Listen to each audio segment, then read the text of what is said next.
Jackson. Are you supposed to say something? Jackson. Well, that was Daydream.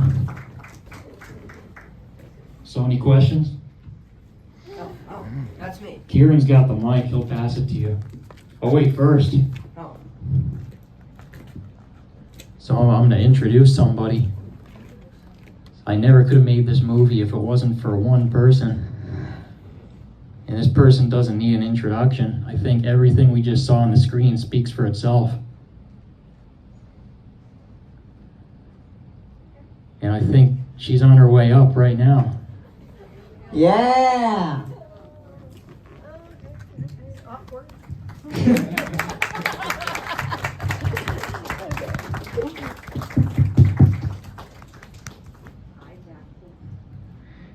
The star of the show.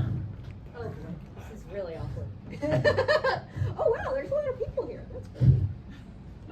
That's great. Yay. Do you want to say anything Oh. before the Q&A? Oh, wow. Okay. Let me see. I'm gonna go to my notes. Okay. I might cut some of this. Okay. So I was on a run this morning, and I thought about risk. Okay. So I'm gonna go with the R because any of my students who might be here, I like to take a letter and sort of use that as a theme, right? So the letters are. There's reasonable risk, and rest. So just remember those. I think the word that really highlights what we look for in collaboration is synergy. And I think we had really good synergy. And my students give me the energy and I bounce it back to them. But my fellow colleagues who are here do the same thing during hundreds of moments during any day. And that's a whole lot of positive energy and educational risk that very much requires rest, another R, at the end of each day. Teaching takes risks.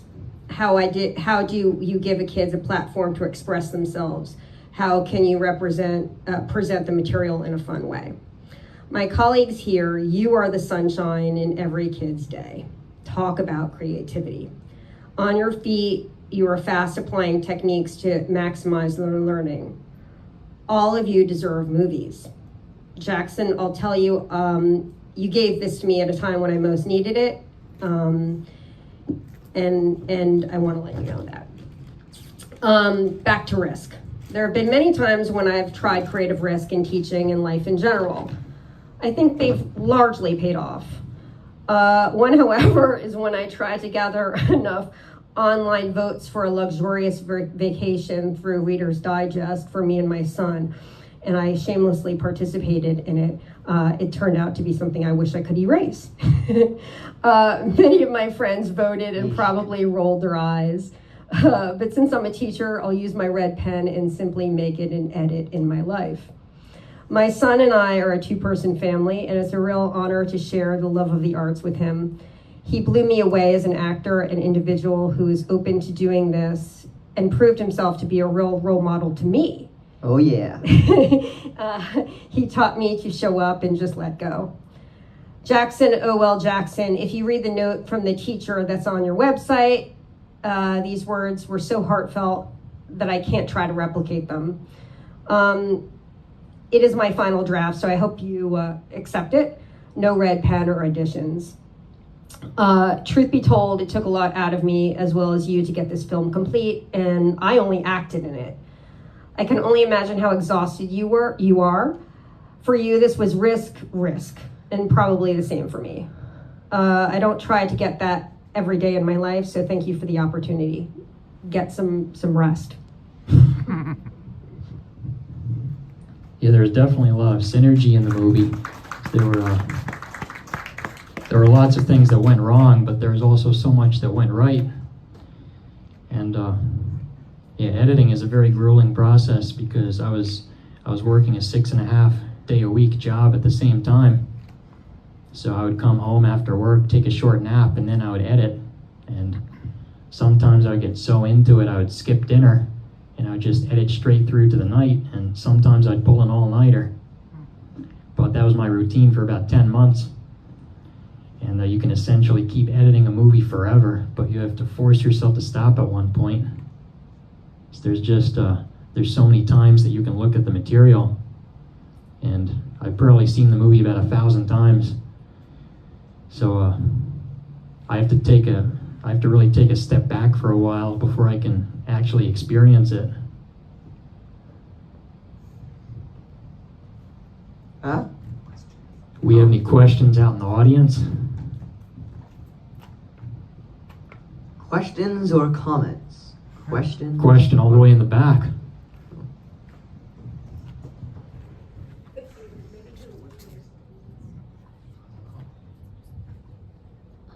What were the hardest challenges filming it?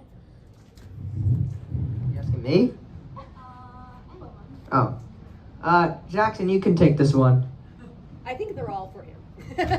Wait, they're all for me? Oh, shoot. Say that again? Well, sleep. I didn't get a lot of sleep. It was fun. The classroom scene, that was very difficult to put together. Yeah. It wasn't only the first time I ever worked with child actors, but that was the most actors I ever worked with on a set before.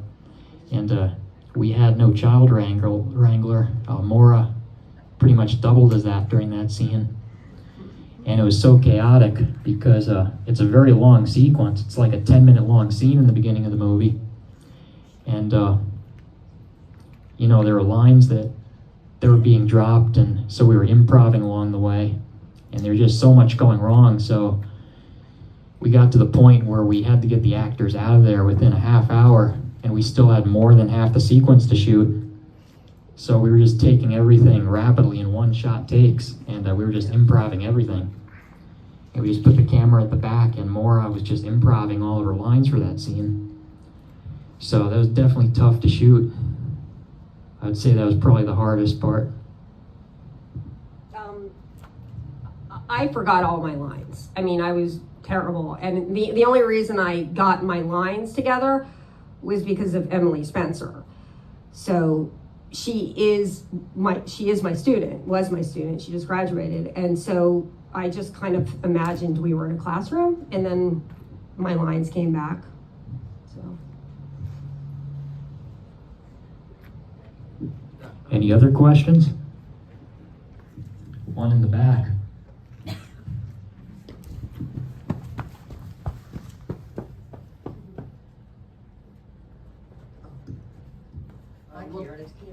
What kind of camera did you use, and how did you decide on the aspect ratio that you used for the movie? That's a good question. We shot it on Canon. We shot it in 4K, and my cinematographer used a Canon C70 cinema camera. It's a pretty top-of-the-line Canon camera, and I knew right from the beginning that I wanted it to be in the 4x3 because I wanted to give the movie a very nostalgic feel. I wanted it almost to feel like it's this character is just having this memory of events. Like I wanted the whole thing to almost take place within his mind. Like the whole thing is just him thinking back on his childhood. And when you think back, I wanted to give it that look visually, like everything feels hazy. And I wanted it to be a more intimate piece, so I wanted us to focus on the characters. So if you limit the space in the frame, it draws more attention to the people in the frame and less attention to the atmosphere. So like if you're shooting like a big budget movie that takes place in like lavish environments and stuff, you want to use a wide angle, but I was trying to constrict it and do the opposite this time. And it especially worked, I think, in the scenes with the father and son when they were talking. It made everything feel a lot more claustrophobic. But yeah, that's a good question. I can't stand it whenever a movie is shown and it's in the wrong aspect ratio. Of course, everyone says that. So I appreciate that. question. Well, I enjoyed the film and all the good performances, but I was wondering what films may have influenced any of your thinking about the script. I think of, like, this is probably out of the range of a lot of people here, but To Serve With Love, Stand and Deliver, movies that, classroom type movies that made a big difference. Just wanted to know your thoughts on that. Both you and Maura, if that's okay. Yeah, that's a good question. Well, it's usually whenever I write a movie, I'm usually inspired by a lot of different films, and I rip a lot of stuff off when I make the movie, but I try to make it so that the movie becomes something in itself, so that I'm not just copycatting stuff. But The Wonder Years was definitely a big inspiration. I mean, I literally plagiarized a few of the lines of narration in there. And Stand By Me, that was another movie that was similar. And that movie also had a same, it looked very similar visually. It had felt like that foggy, daydreamy look. And a few other coming-of-age films. But yeah, the visuals actually were very intensive to create. And you can't tell on the screen, but there's like 6, 7, 8 different layers of color correction and stuff on top of that. And I edited all of this on a tiny MacBook Pro, and it took anywhere from 30 to 60 seconds just to load one frame when I was doing color correction. Jackson, nobody understands that. maybe I'm getting too technical, but it basically took a really long time. That's, yeah. What movies influenced you? I can't answer. I don't know that. I don't know what movies influenced. We have a question. Question in front. Hi Maura, you played really well in the movie as a teacher, but if we really want to encourage our kids at home, how to read and write, you can help. If we don't get teacher like you, how can we do that? Well, there's Terry Heidi, who I taught with, reading, you get her. I don't know, I mean, I think every teacher is, they love what they do. Otherwise, they're not really, at the right spot. So, I mean, it's the dynamic, like, that a kid will bring back to you, you know what I mean? So, like, often there's a lot of, like, little nuances that, we'll laugh at, like Kieran is right here. Like, there's so many things that we've laughed at, and it's just because you know the way the person's thinking, because you work with them, like, 45 minutes a day, right? So I think that all teachers have that, to be honest, yeah.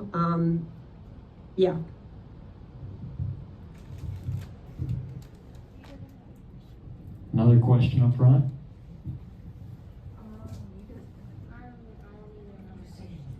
Ask me anything. I can answer any question. That's okay. We can come back to you. The question in the back.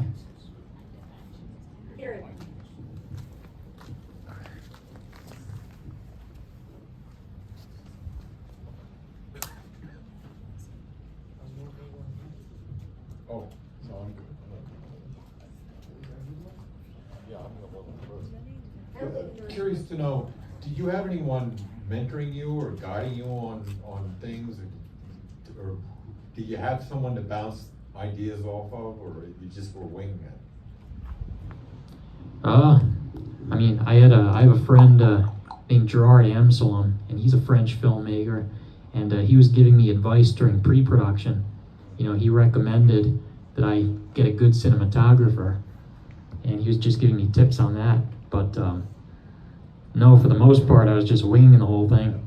I mean, I didn't know how to get this thing made when I wanted to make it, so it's all just about going step by step and just taking the next logical step. And I just learned, there was a learning experience along the way. I learned how tough it is to make a movie.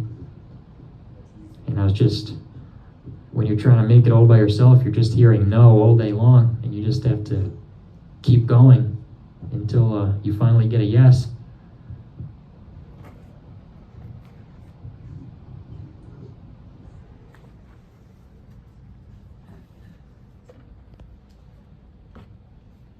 How did you like assemble a crew to help you with the actual production of it? And like, how did you reach out to people? Were they colleagues, friends? Like, who did you get to help you?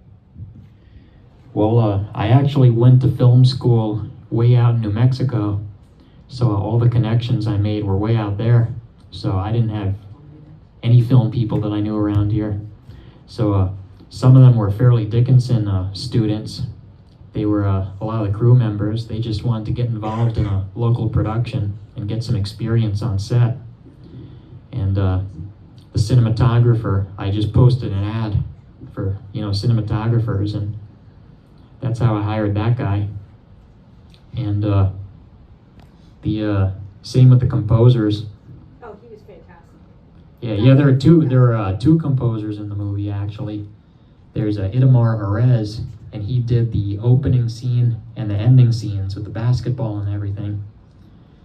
And I was originally going to have him score the entire film, but he was a bit pricey though. So then I found another composer, Anthony Fiscaldo, and he's more up and coming. He's more at the beginning of his career, so he gave me a very nice, a nice rate, and he composed most of the songs throughout the middle of the film. But yeah, good question. One back there. How did you reach out to Miss Aimette after all those years? I found it was some website that she put her tutoring information on. I just Googled her name and I found her email, and so I emailed her the script. But when I wrote it, I wasn't even sure if I was going to send it to you. But then I figured, oh, you might like it. So then it just kind of took off from there. I want to say that when I read it, it was one of these like life-changing moments, and you know it, right? And so I'm reading it, and I'm dumbstruck as it's happening, and I knew that I gotta be honest, I wanted to say no in terms of doing this, but I knew Kieran was. Oh, I was in Williamsburg? Okay. So Kieran was, is supposed to be in it, and he said, I'll only be in it if you're in it. And, right, so that's what happened. No, I wasn't in Williamsburg. No, okay, it doesn't really matter. So, but it was really magical, the moment within it, yeah. Yeah, and I wouldn't have done it if she didn't do it. So it kind of all came together. I can't believe I did it. It feels like a daydream. But I knew she could do it from the beginning. And I'll say a few notes about the ending, that the entire ending sequence was all improvised. It was all an afterthought. None of that was in the script. We were constantly behind schedule during the whole shoot, but then on the final day we actually finished with an hour to spare, and we had this house rented out for another hour. And it was actually the idea of my assistant camera, Alex, who saw that there was a basketball court in the backyard, so we figured we could shoot a little B-roll back there. So we shot it without even the intention of it ending up in the film. But then when I started cutting it together in the editing room, it came together so nice. And I knew I needed something to go with it. So the scene where Maura is packing up her car and sitting in the car in front of the school, that was just thought up like the day before we shot it. Oh, yeah. That was like the last thing that we shot. As well as all the narration. I mean, none of the narration was in the script either. I would write it while I was at work, and then when I came home at the end of the day, I would record it on my iPhone. And I felt like the movie had a lot of silences in a lot of places, and I felt like it really needed it just to fill the gaps. But a ton of this movie happened at the last second.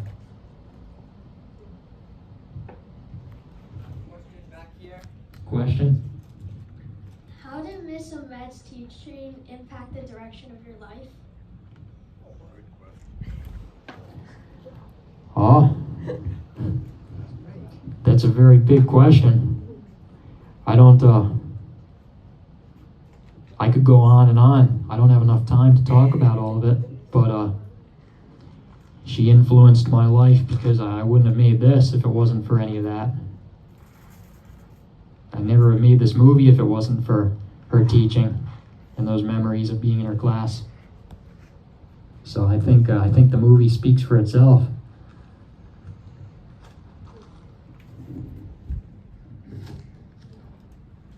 Any other questions? It's one more. Did you film mainly in chronological order? Or like the scenes in chronological order as they happened in the movie, or out of order? No. No, we started with the car scene. That was actually the first thing we shot. And the police were called the first day. We didn't have a permit when we were shooting that. So we almost all got arrested on the first day of filming. I had to spend the night there. But they were very nice though. They said if you film this really quick, we don't care. So we just shot it really fast. So yeah, we started that, and then all the classroom scenes, we filmed those all together. And but that's why I got all my lines mixed up, because some of them were not chronological. So I was like, did I just say that? Or, it was hard to differentiate. yeah, because the classroom takes place on like 5 different days in the story, but we're filming them all back to back, so it can get confusing. And the scene where I wanted to mention the scene where she's talking about the orange flower, that was actually supposed to be at the beginning of the movie, and that's how we shot it. But I felt that the opening scene in the classroom was just dragging on too long, and I still feel it's too long as is. But I chopped that scene out and put it to the middle of the movie, and I feel like it actually worked pretty well. But it's interesting, you can take the exact same footage and just tell the scenes in a different order, and it actually gives a different feeling to the movie.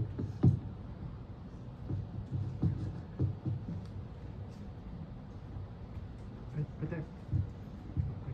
It's another question. No. Did a great job, by the way. Yeah, no, the one thing this is really not a question, this is really a statement. The statement is, it's so good to see someone make a film that is showing the positive aspects of the teaching profession. And it is a profession. And thank you. And also, Miss Aimette, I look forward to your next feature. Thanks. Daydream 2. On Netflix in 2030. Daydream, the director's cut, a whole extra 2 minutes of footage.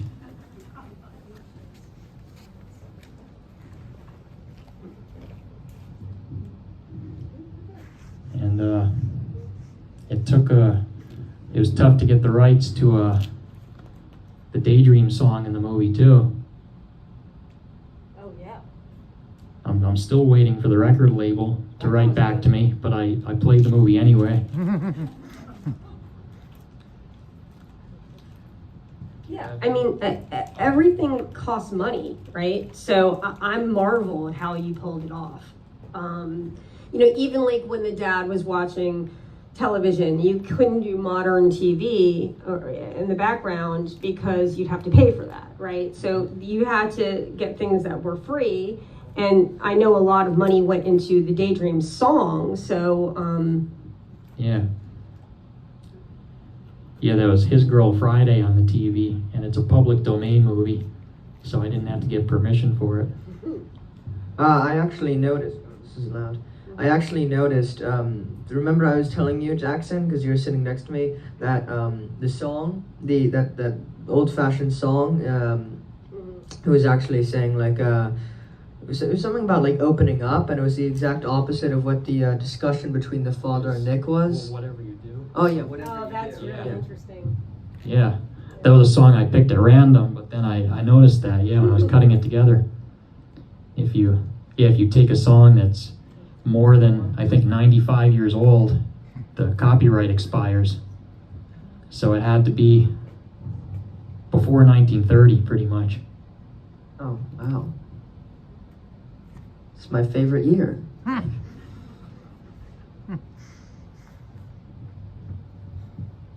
Well, awkward silence, everybody. Yeah, it's tough. I mean, it's doing this is hard, you know, and that's what I was talking about, taking risks. I mean, Kieran took a risk. This is hard for me and for him, and my goodness, I can only imagine for you. So, I think the bell has rung. So, dismissal time. I feel like, unless anybody has any more questions. Well, I have a question. No, you don't. No, I don't. You can Okay, so Oh yeah, we're making an extended cut of this movie, by the way, to bump it up to 75-80 minutes.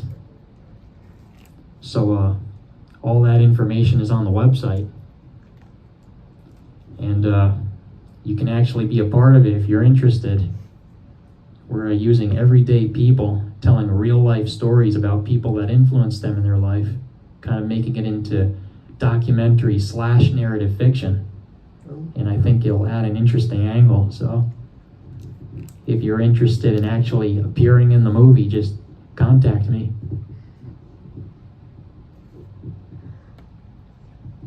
I am going to take this away from my child who's a little nervous and talking too much. And that was Daydream, the movie, part one. Daydream, the movie. Thank you.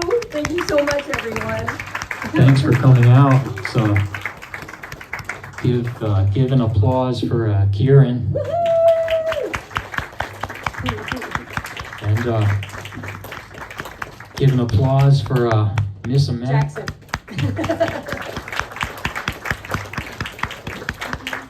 And for Jackson, who took a major risk. Risk. And now you need to rest.